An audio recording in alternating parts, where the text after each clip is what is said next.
Welcome to our used 2017 North Trail 26 RLSS.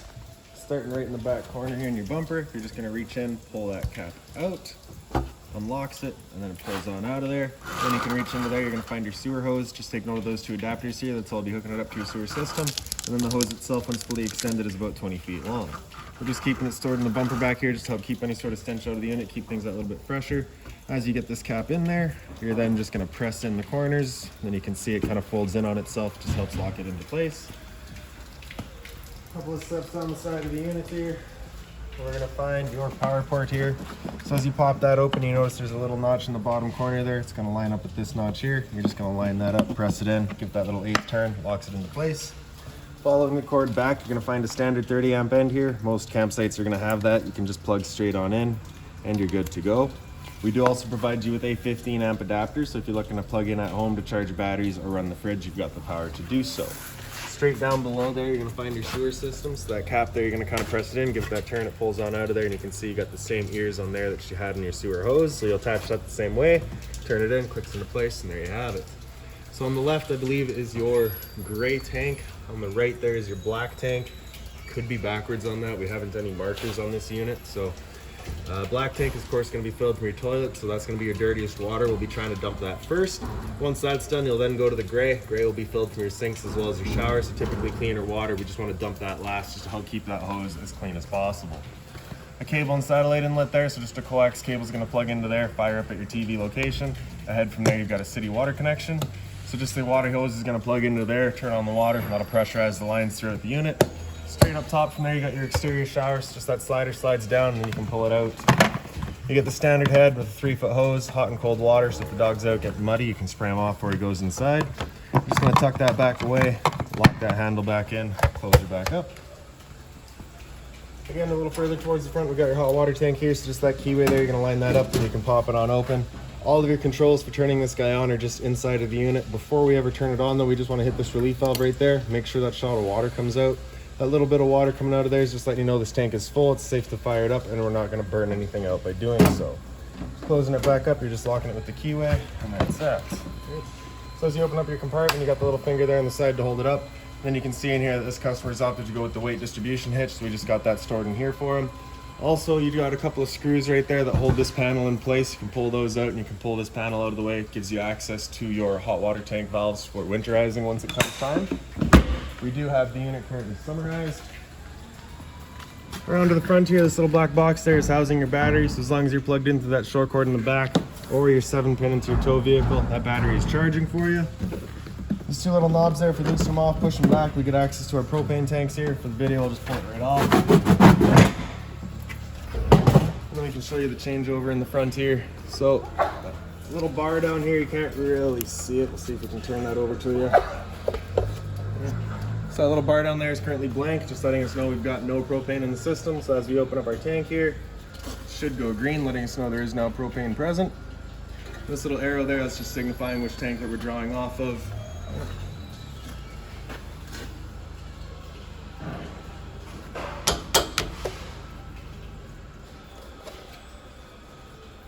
All right, well, if it were to go red, it's just letting you know there's no longer any propane left, so you're just going to close off that tank, flip the change over to the other side, and run off of the other tank while you get the one filled. In front, we've installed a power tongue jack for this customer as well, so you get your light switch on the left there, turns on the light, and then on the right, up is up, up is down, and down is up. The cover just slides back into place. Down here on this side of the unit, you do have a little service light there. It just turns on with a switch down below. The other side here, we've got your other end of your storage compartment, so that pops on open. Your finger on the side there holds it up. You do get a light switch up on the wall. You did have another one down at the other end, sorry I didn't point that out. And then we've got your power stabilizers here. So as you pop that open, this one up top is going to be for our front stabilizer. The one down below is for the rear. They both work the exact same. You're going to press and hold extend, and then you'll see that stabilizer starts coming down. They do just equalize, they don't level the unit. So as you can see with your foot underneath there, the other side just goes, so it's not going to level the unit, just stabilizes. Once it comes down and contacts the ground, you'll hear a little bit of a load on the motor. Once you hear that, you're going to want to stop. If you were to try to lift the unit with these, you will actually strip the gears right out of those electric motors. So that load right there, once you hear that, you're going to want to stop. Okay. And like I said, the one down below is just for the rear stabilizer. Works the exact same. We got your water hose here, so you can see we do provide you with that park adapter I was telling you about. So at 30 amp into there, 15 amp to a standard household outlet. This little wind right here is the manual override for your tongue jack up front, and then the one up top here is for all of your stabilizers. I'll point that out in just a minute.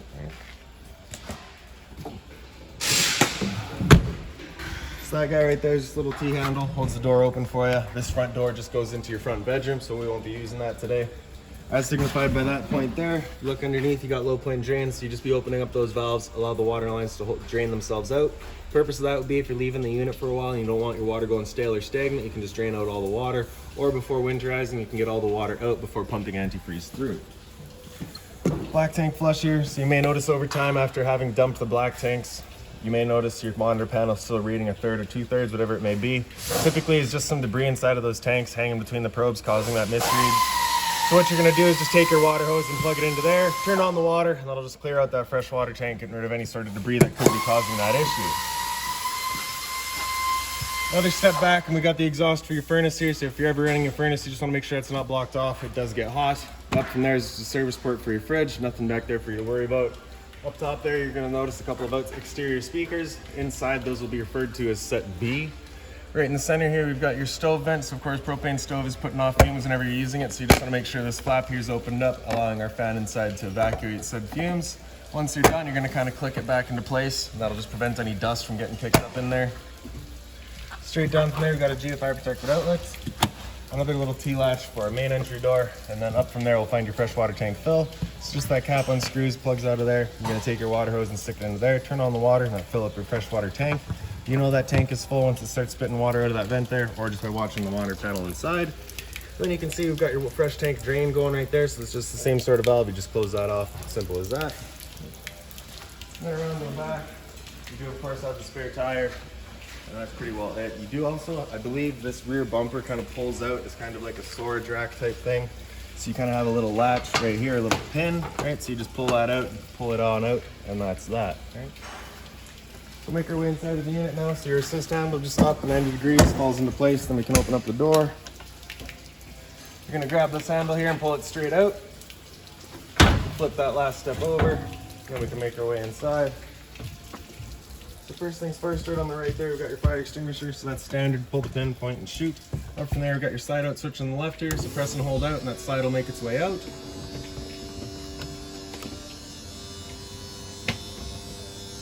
So once that slide's fully extended, you're just gonna it's just gonna kind of stop in place. And then you'll hear the motors turn off.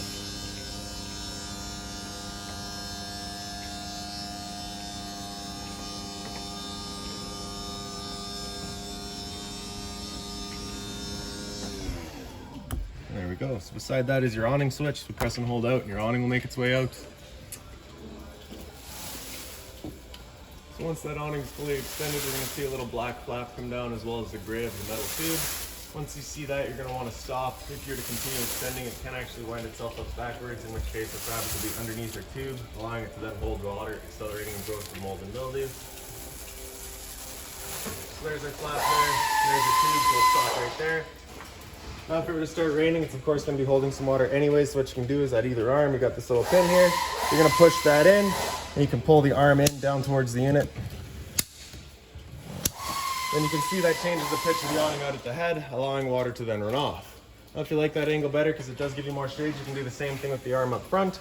Before you ever bring it back in though, you just want to make sure these guys are back out fully extended, just so that we're not running the risk of bending anything.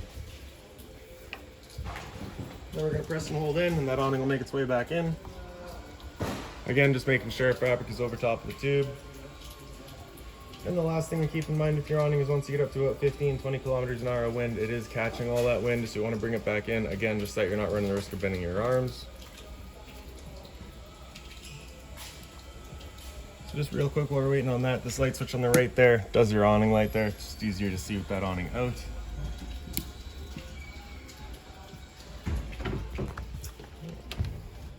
So the two light switches just to the left of that, the one on the left here does your interior lights, the one on the right does your porch light outside, so that little amber light out there.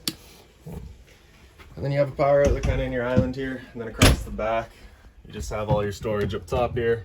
So They are all in gas struts. They hold themselves open. Now underneath that storage, you get a light on this side as well as the other side here. Blinds throughout the unit are on attachment systems, so they pretty well just sit where you leave them. Now just take note of the way that your two recliners back here are positioned. Just because the slide is to come in, they do need to be like that whenever you've got the slide closed, so just keep that in mind. Power outlet right in the back there, as well as a little bit of storage in the center here in your table. Then in the kitchen, you got your two drawers on the side here. So just the storage space there. And down below that, you're going to find your LP detector. So propane's heavier than air, it sits on the floor. This guy detects it and starts going off just like a smoke detector would. Your smoke detector is down in the hallway here.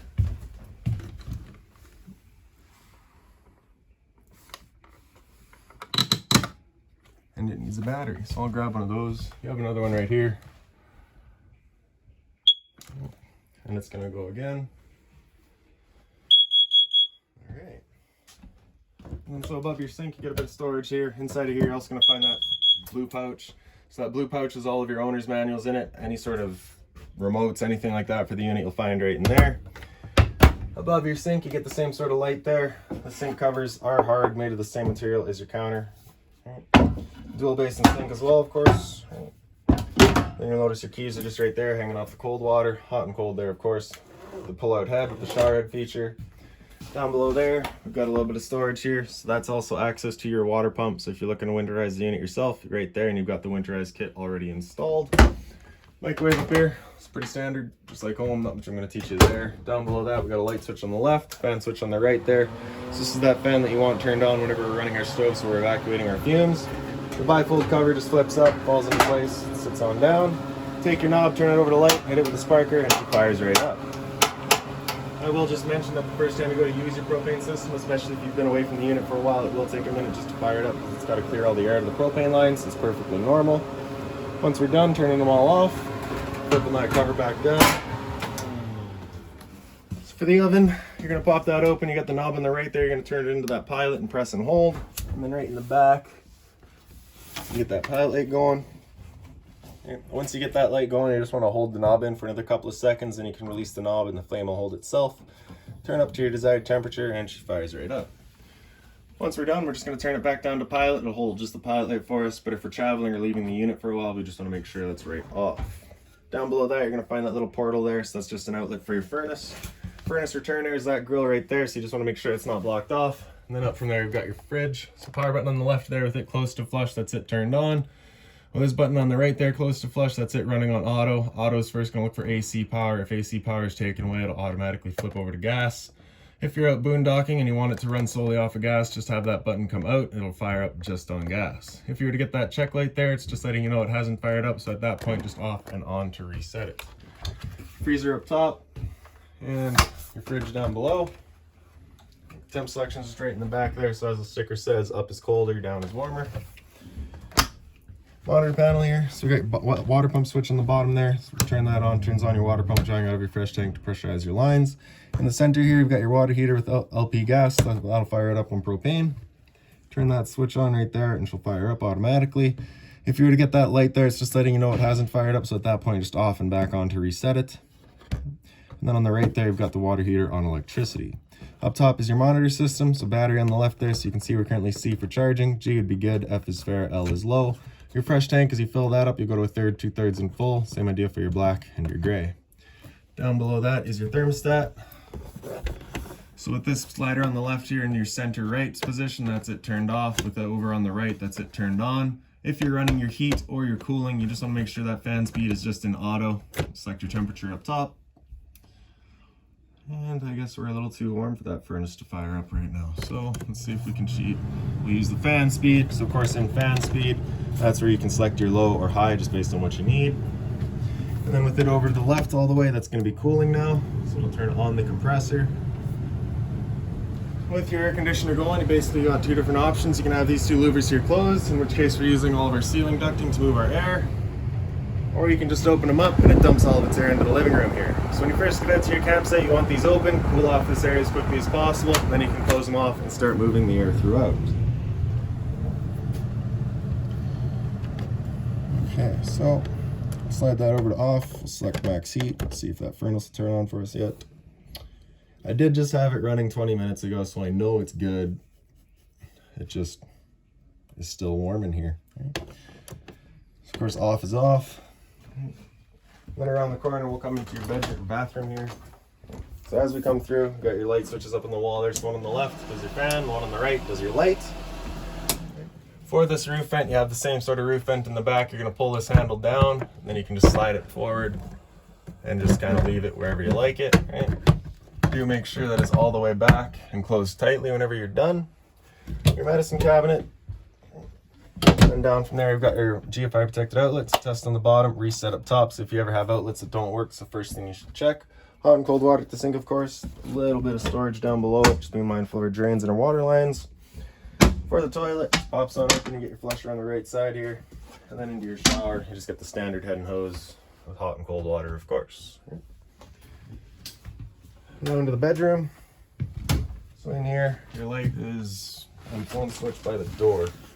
Alright, so this is that front entry door. Your pocket door here just slides. You get the little travel latch on the end there. Just slide it open and shut.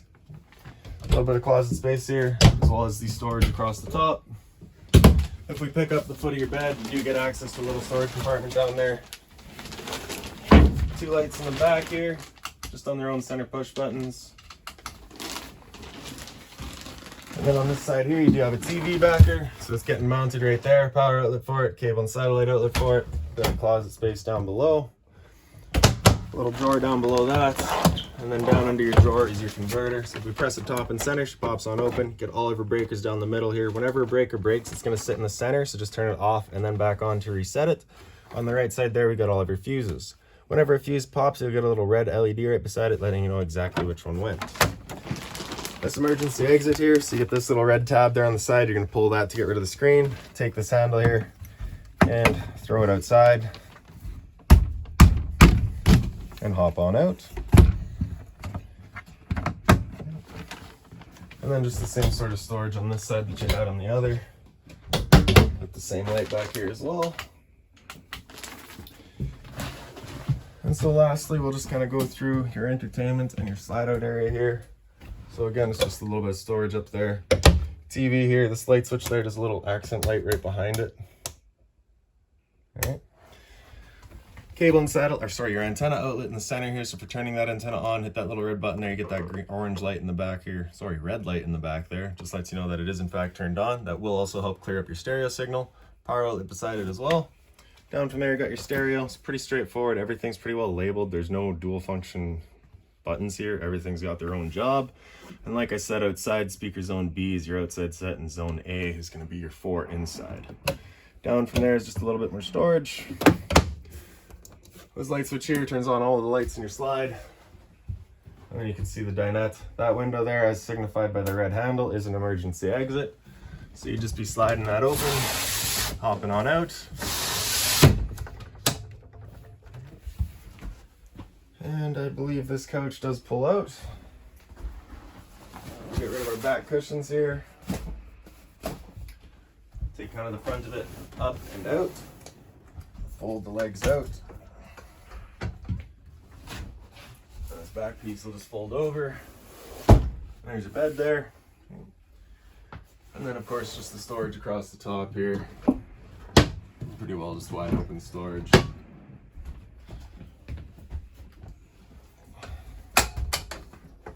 Bed just folds in half, sits into place. Put the cushions back in place. And there we have it for this little guy. So if you've got any other questions on the unit, please feel free to give us a call, 204-237-7272.